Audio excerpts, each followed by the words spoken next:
Bonjour les enfants, bonjour à tous et Shabbat Shalom. Aujourd'hui nous sommes le vendredi de Shabbat Parashat Chayei Sarah.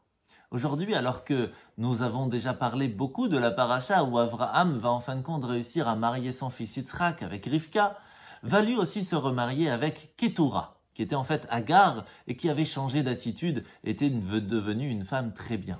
Va avoir 6 enfants, va leur donner des cadeaux avant de partir, mais son plus beau cadeau, la suite de sa descendance et toutes ses bénédictions vont aller chez Yitzhak. Ce qui est magnifique, c'est que Hachem, Dieu, avant que Avraham parte de ce monde, va lui montrer toutes les récompenses qu'il va avoir après avoir tellement bien agi durant sa vie. Et pour comprendre un petit peu tout cela, je vais vous raconter une histoire, l'histoire de Rabbi Shimon Bar Yochai. Rabbi Shimon Bar Yochai avait de nombreux élèves. Et dans sa yeshiva se trouvait un de ses élèves qui, au bout d'un moment, était trop difficile pour lui de rester à étudier la Torah, va donc partir dans la ville pour aller travailler. Et un jour, après quelques années, il revient à la yeshiva très très riche, mais vraiment extrêmement riche. C'est là que les autres élèves étaient un petit peu jaloux quand même, en disant à Rabbi Shimon Bar Yochai, nous aussi nous voudrions avoir tout cet argent.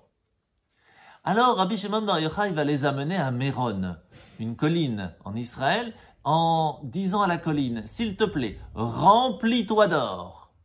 Et là, par miracle, toute la colline était remplie d'or. Les élèves étaient ébahis. Rabbi Shimon leur dit, allez-y, servez-vous. Vous pouvez prendre ce que vous voulez.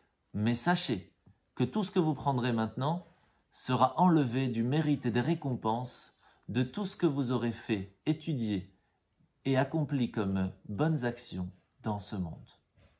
Aucun élève n'est parti chercher ne serait-ce qu'une pièce d'or.